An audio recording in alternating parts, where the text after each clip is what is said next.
This podcast is brought to you by Contessa Digital.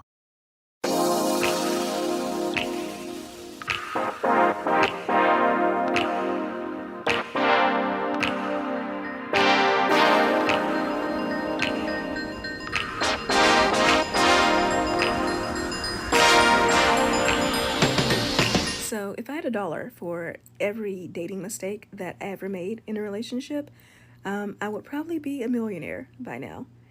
And I wanted to talk about that because so often clients come to me with this idea that by working with a dating coach, they're going to learn how to never make a mistake again in a relationship. And it's just not true, right? It's not how life works.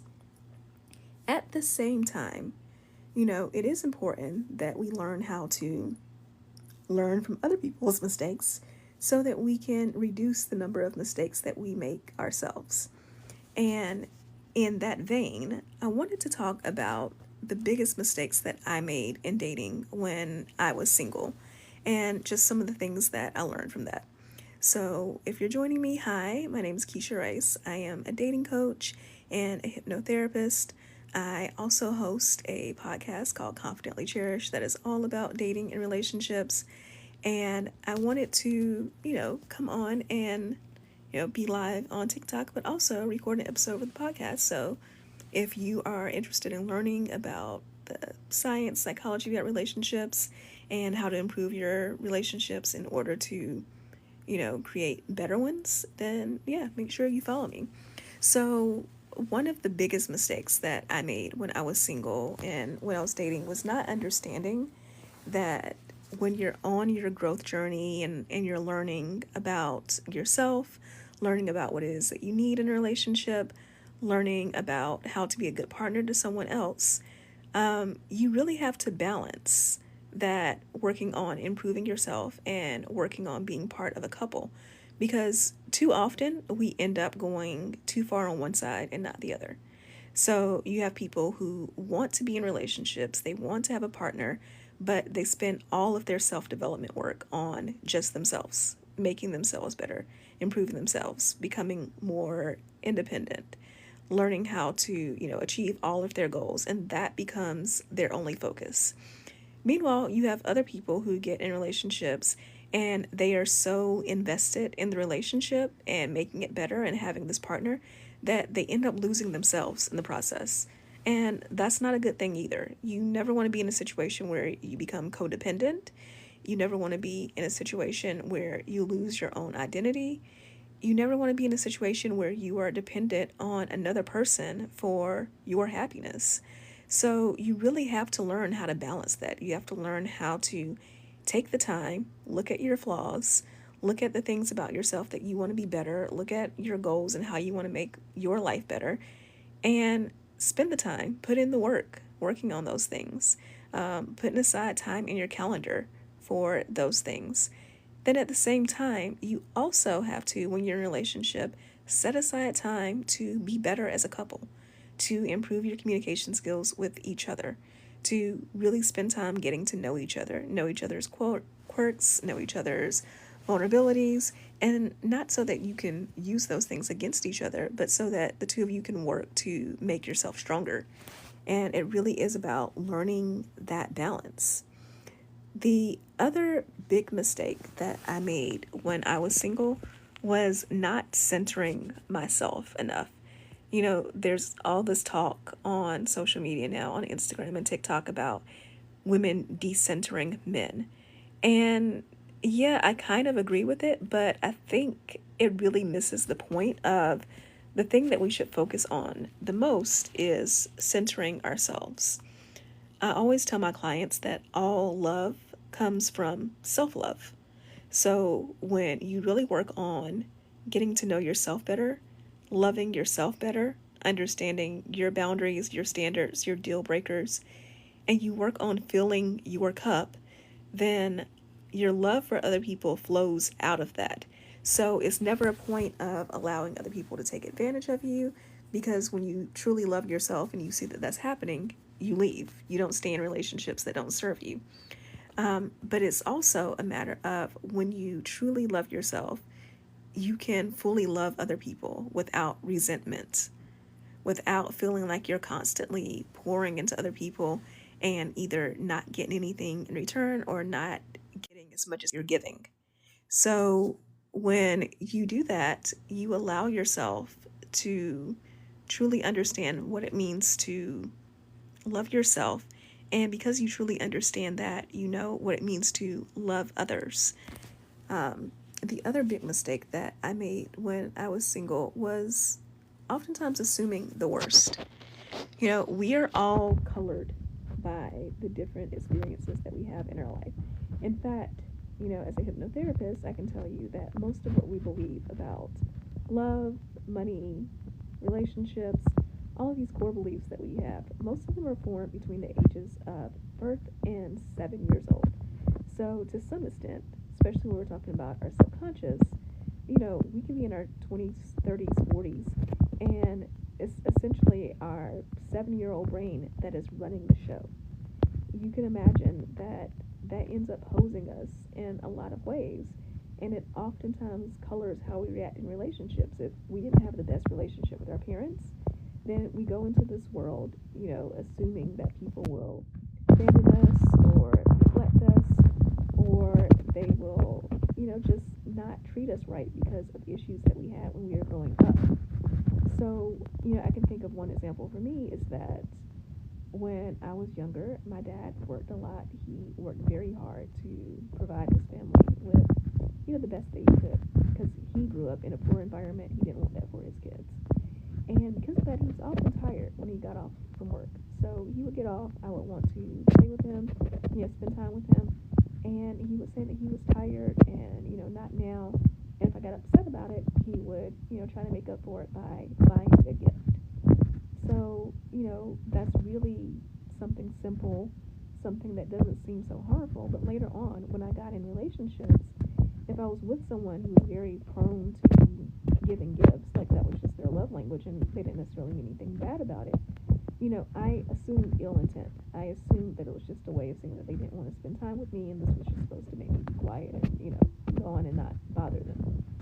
It took me a while to work through that and through other things that just led me to, again, assume the worst instead of, back to my first point about learning how to improve yourself and learning how to work on improving a relationship, instead of actually approaching the person that I was with and being like, hey, I've noticed this pattern and I want to talk about it. I want to know where it stems from, and being able to communicate that and communicate my past so that they could better understand me.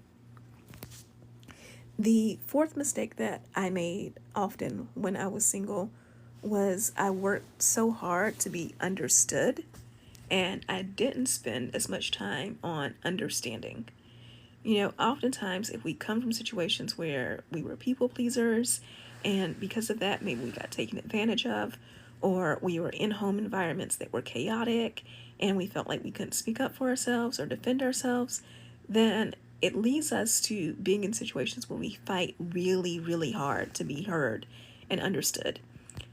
There's not necessarily anything wrong with that, but the problem with doing that is you become an adult. And again, it's no longer child you running the show where you have to people please and you have to do all these things for survival.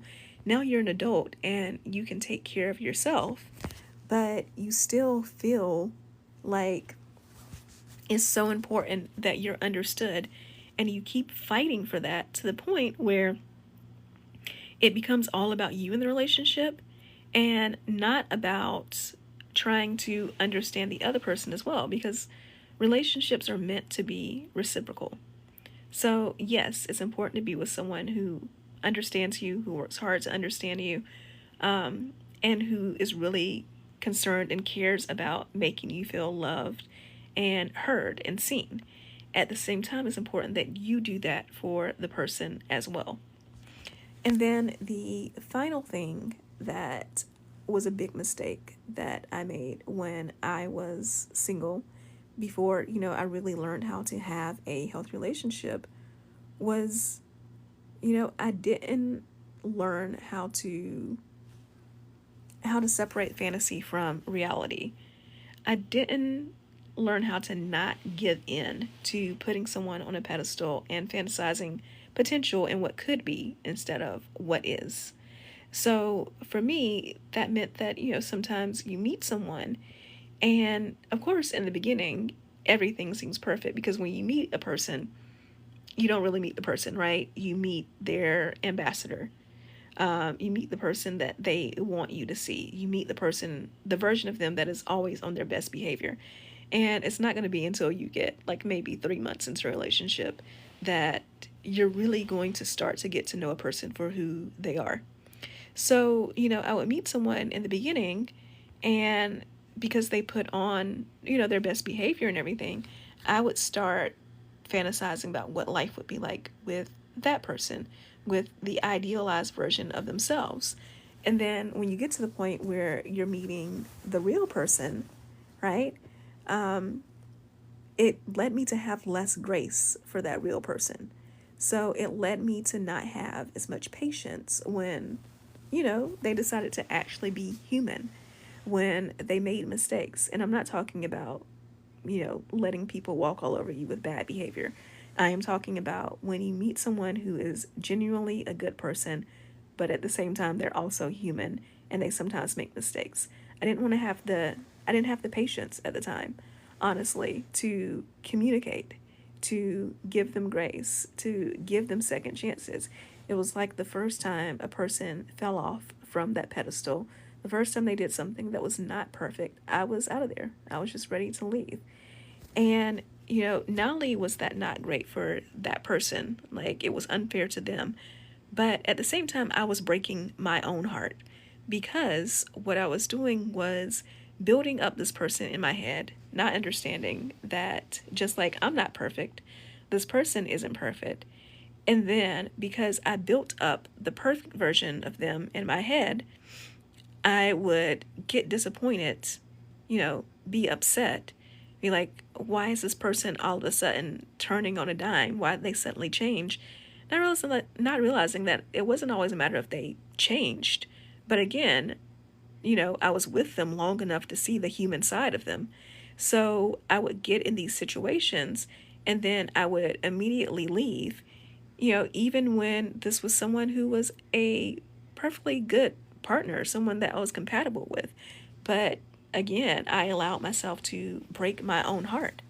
So again, these are the 5 mistakes that I made when I was single that delayed me finding a healthy relationship because of these things. And that is, I was giving too much into the fantasy of who I wanted a person to be and not who they truly were. I was centering the other person and not centering myself. I would often assume the worst in things that they said and did, assume the worst intent. I worked so hard to be understood in the relationship and not necessarily to also understand them. And, for a long time, I didn't learn how to be a we. I focused so much on my personal growth that I didn't work hard on, how was I going to learn how to communicate in a relationship, learn how to be part of a partnership, learn how to be just as supportive as I wanted the person to support me. So again, if you are just joining, you can check this out on my podcast, Confidently Cherished. And if you are interested in learning how to finally create cherished relationships once and for all, and to be in a happy, healthy relationship with someone who allows you to fulfill your purpose and be your best, then check the link in my bio for... Hey there. So you made it all the way to the end of the episode, which means I have 2 things to say. 1, thank you so much. I truly appreciate it.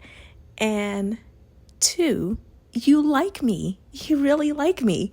So I would appreciate it if you would show that like by subscribing to this podcast so that more people can hear about it and enjoy it as much as you do. And if you want to know more about any of the links that I mentioned on this episode or any guests that I've had, be sure to go to KeshiaRice.com/links. That's KeshiaRice.com/links. I can't wait to talk to you again in the next episode. So, see you then.